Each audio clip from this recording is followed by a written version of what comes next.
I'm gonna get this off my chest before I forget. I really didn't like around the time his dad died, and it's not because his dad died. Here is why. His dad dies, he is like, oh, this makes zero sense. I'm gonna figure out why, and how, and who did it. When he finds out who did it, he eventually runs into Bruce Wayne later after some jokers attack him when he sneaks out of his house when he's grounded. So this is actually before his dad dies. He runs into Bruce, and for some reason he thinks Bruce can fucking help him. I don't know why, but he thinks Bruce can help him. He's like, hey, you're the only one that can help me. And then he just kind of walks away and calls him a bat fraud. Like, Terry is kind of annoying in this show. I definitely prefer him in the comics, but he's still cool. He's funny at times. But goddamn, he can sometimes be annoying. Anyway, he goes to Bruce for help, and he's like, you're the only one who can help me, and he's just so dramatic. And what's he do as soon as he gets his help? He stares at the bat suit and talks about how cool it is.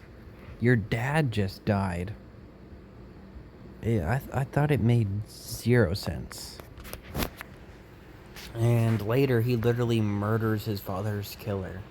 And, Bruce doesn't see it for some reason. Even though Bruce is in control of the suit right now. Because at this point, it was just supposed to be a temporary thing.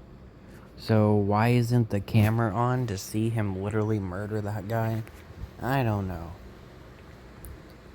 Heroes was a really good episode. There's more episodes than that. Let's go to season 1. Rebirth was pretty good.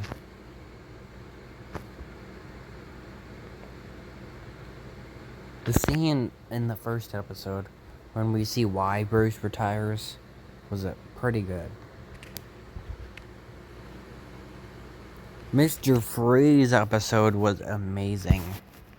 I do like that they don't just, throw a few trophies in the Batcave and call it a day.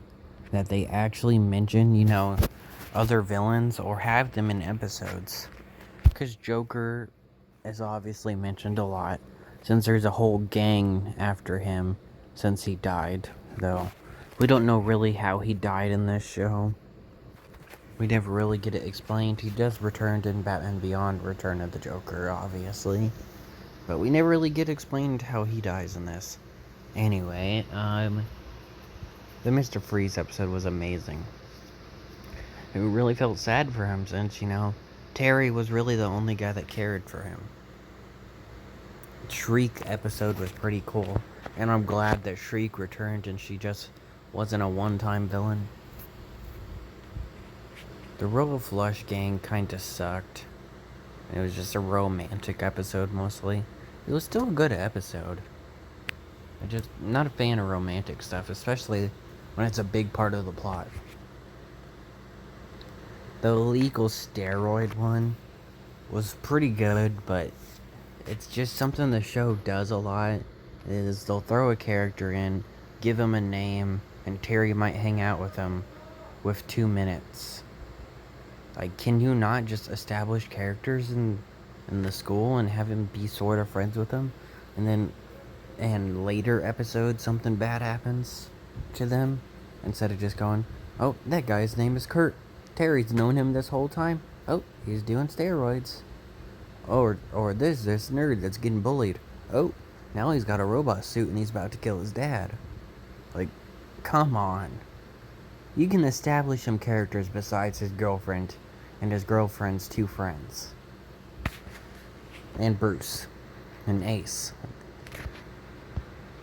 Spellbinder was okay.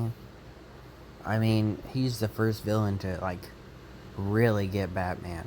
Of course, all the other villains have beat the shit out of him and almost killed him. But this one almost made Batman kill himself and was inches away from making Batman dive headfirst into the concrete. So, I didn't care for the episode too much, but the villain in it was really good. Disappearing Ink is when Shriek reappears. Corey is kind of underwhelming. She gets her ass kicked by an old man and an old woman, and she's supposedly the best assassin. I get Barbara is the daughter of Commissioner Gordon, and she's trained by Batman. But she's an old ass woman, and her only defense was a trash can. And she's running out in the open, and she somehow survives along with the person she's protecting. And you're telling me that's the best assassin? Okay. The Blight episode was okay. Of course, it has the "do you have the slightest idea how it narrows it down" meme. So, but it was a pretty good episode. I did like the ending the best, where he's like, "Hey, you made a bad him," and he's like, "I'm not afraid of you," and he's like, "I'm not talking about me." And then the news shows that his dad is still alive. So I really liked that episode. But yeah, that's about it.